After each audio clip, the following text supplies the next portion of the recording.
Good day, good people. Welcome to JJ Tech Tutoring. My name is Jacob, and today I'll be taking you through control systems, right? So basically, this is just an introduction to control systems, right?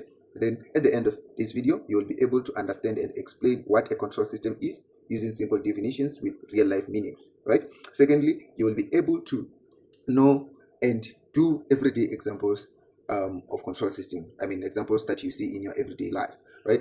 Then thirdly, you'll be able to know the basic structure of a control system, right? A simple block diagram showing input, controller, and output, right? Then lastly, very important, you will know and understand why control systems are important in our lives, right? Using key advantages that makes them essential in technology and the daily life, right? Now, what is a control system, right? Then a control system is a system that manages, right, directs or regulates the behavior of another system or a device, right? Basically, a control system is a system that controls, right, that controls the devices, right? So for an example, um,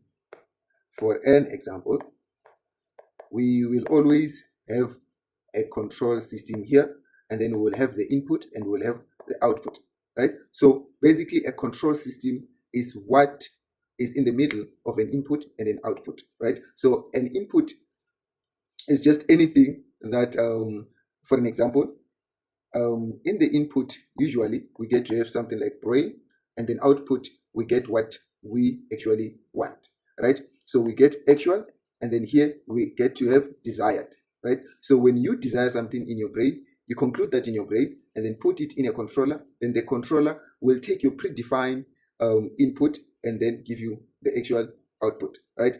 Then it ensures that the output follows the desired input, like what I was explaining, right? Now, common in machines, electronics, and vehicles, factories, and homes, right? Now, a simple definition. Input, when we talk about an input, we talk about what you want the system to do, right? E.g., set a temperature, right? So I'm not gonna explain further on that because there is still a slide that I will be able to let you see the bigger picture, right? Secondly, a controller. A controller makes decisions based on the input. I've explained it to the second slide, right? Then output, the actual results. Room heats up, right? Since we have made an example about an input with the temperature, right? So the output, obviously, the room should heat up or cool, right? Mostly when we're using a conditioner, right? Now, let's move to the first example. The first example, a thermostat, right? Purpose. The purpose of a thermostat is to control room temperature, right? Is to control room temperature. Now, how it works? You set the desired temperature, right? So you use the thermostat to set the desired temperature, right? Now, the system turns the heater or cooler off, right? This is very interesting. We're still going to talk about a lot of these things, and we're going to still make make a lot of diagrams where you will be able to understand how control system works, right? So I'm just fascinated about the way the system turns the heater or a cooler off, right? All of those things starts in the brain, starts in the input, right? Then it goes through the control system. Then from there we get the output, right? Now maintains the set temperature, right? So the thermostat does all those, right? Now, example number 2, purpose of cruise control in cars, right? So basically this, it's more like an automatic, right? It changes itself, right? Now the purpose maintains constant vehicle speed, right? Cruise control in cars, it maintains vehicle controls. So how does it work? Set your desired speed. This is our input, right? System adjusts engine power, right? Keeps speed steady even on hills, right?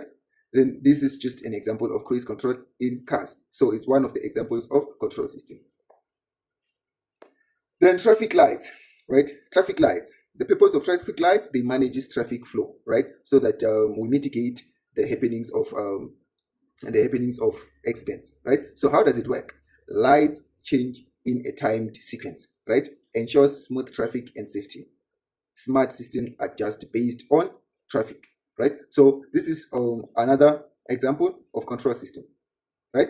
Now, let's get into the real issue now. Basic control system diagram, right? So we talked about input being the desired condition, controller makes decisions, output, actual results, right? So this is the one that makes decision. Then we insert input, and then from there, that's where our reference points are, right? Then from there, we put whatever input that we have, which is predefined. Then from there, we set it in a way that we want it, right? So this one decides the output, right? That's it. Now, let's talk about the advantages of control system, right? We've got 4 advantages of control system. First advantage is power amplification. Secondly, we have remote control. Thirdly, we have the convenience of an input form, right? And then lastly, we have the compensation of disturbances, right? Now, we are going to then explain each of the advantages now, right? Now, power amplification. You find that a small signal can control large machines, right? The likes of microcontrollers. You find a small Arduino being able to control large machines, right?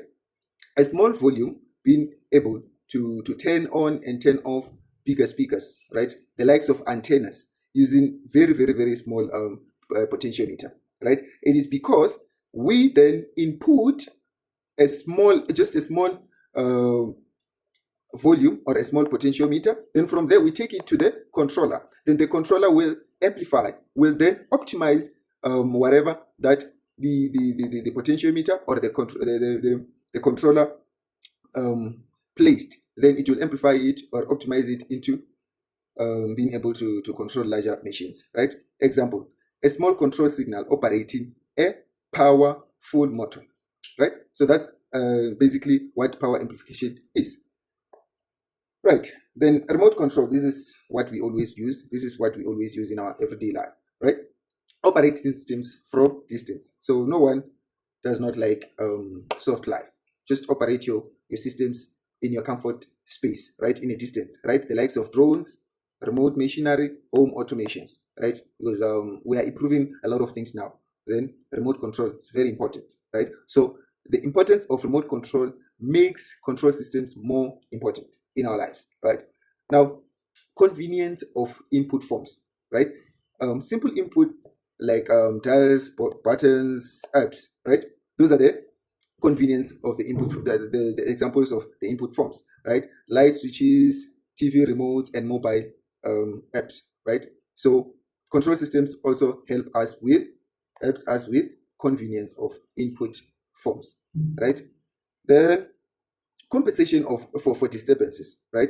Now, system can self-correct when environment changes, right? Then this takes us to our next tutorial video in this series, whereby we'll be talking about the loop and closed loop system, right? That's where this comes in, because we've got the likes of a loop, open loop, and closed loop. So open loop does not correct, right? Open loop lacks the correction of errors, the correction of disturbances, right? Closed loop is the one that then allow us to self-correct when environment changes, right?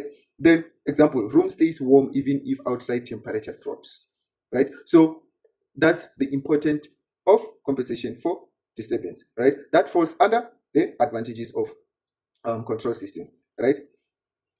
Now, in conclusion, control systems are all around us. They make life easier, safer, and more efficient, right? Then, thanks for watching, right? And then subscribe for more from JJ Tech Tutoring. Be reminded, I'm not actually a tutor that actually teaches using slides. I really love solving problems. I really love writing in a whiteboard, blackboard, or whatever. So this is just a basic introduction. Then next, I will be trying by all means to be writing whatever problems that we will be solving, because basically it is JJ Tech Tutoring. So we tutor, we solve problems for you.